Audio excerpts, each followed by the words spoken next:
প্ৰথম কথা হৈছে যে আমাৰ কংগ্ৰেছ দলৰ ইতিহাসত কৰিমগঞ্জৰ যি প্ৰাৰ্থিত্ব বিশিষ্ট অধিবক্তা হাফিজ ৰছিদ আহমেদ চৌধুৰী ডাঙৰীয়া অসমৰ কংগ্ৰেছৰ ইতিহাসত প্ৰথমবাৰৰ কাৰণে ৰাইজৰ মনোনীত প্ৰাৰ্থী হিচাপে তেখেতে ইয়াত প্ৰাৰ্থিত্ব পাইছে। APCC AICC এবাৰ সিদ্ধান্ত লোৱা নাই।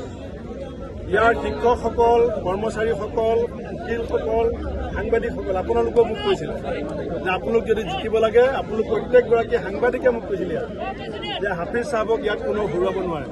আৰু আজি আপোনালোকে দেখিছে এখন গাড়ী আমি ভাড়ালৈ দিয়া নাই। আমি খালি মিটিং হ'ব বুলি মাইক এনাউন্সমেণ্ট কৰিছোঁ। যি ধৰণে হাইলাকান্দি কৰিমগঞ্জৰ মানুহে যোৱা সময়ছোৱাত স্বতঃস্ফূৰ্তভাৱে হিল দল ভাঙি এগৰাকী বিশিষ্ট অধিবক্তা উচ্চ শিক্ষিত ব্যক্তি বুলি আমাৰ প্ৰাৰ্থীগৰাকীক সমৰ্থন দিছে। মই কৰিমগঞ্জ হাইলাকান্দিৰ মানুহৰ ওচৰত চিৰকৃতজ্ঞ। আৰু আজি মই কৈ থৈ গ'লো যে এই সমষ্টিৰ ৰিজাল্ট ইতিমধ্যে ওলাই গৈছে।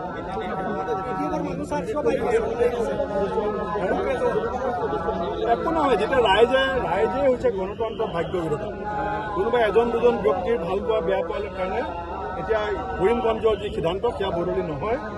কৰিমগঞ্জৰ যিজন প্ৰাৰ্থী সেইজন অসমৰ মানুহৰ পচন্দৰ প্ৰাৰ্থী।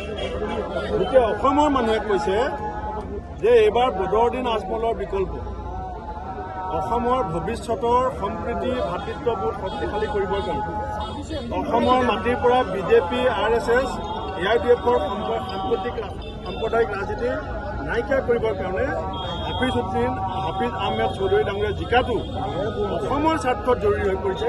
আৰু সেই সিদ্ধান্ত কৰিমগঞ্জৰ মানুহে ল'ব। মুখপাত্ৰ মৃদুল মালাকাৰে পদত্যাগ কৰিছে। একো চিন্তা কৰিব নালাগে, অহা যোৱা চলি থাকিব।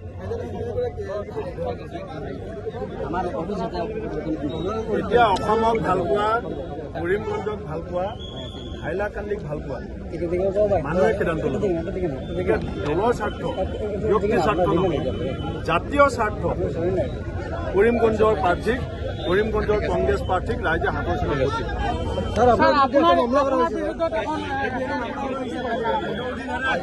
দিব। আপুনি যিহেতু আইনৰ এজন কিবা ষড়যন্ত্ৰ আছে নেকি ছাৰ ভাবে আপুনি? নিজে দেখা পাইছে কোনে কৈছে কেছ কৰাৰ কাৰণে CMে যদি কয় পুলিচক কেছ কৰাৰ কাৰণে কৰিবই। মই এইবোৰ হেৰি নকৰোঁ। আপুনি ভয় খাইছে নেকি কেছ? হাফিজ ৰছিদ আহমেদ চৌধুৰী আইনক ভয় কৰিব নেকি? যিজন মানুহ কোৰ্টত থিয় হ'লে কোৰ্টত ভূমিকম্প হয়, তেওঁ থিয় হয় কোৰ্ট হাইকোৰ্টত। তেতিয়া আগতে মানুহে জানে যে কাৰ ফালে থিয় হৈছে, কোন থিয় হৈছে।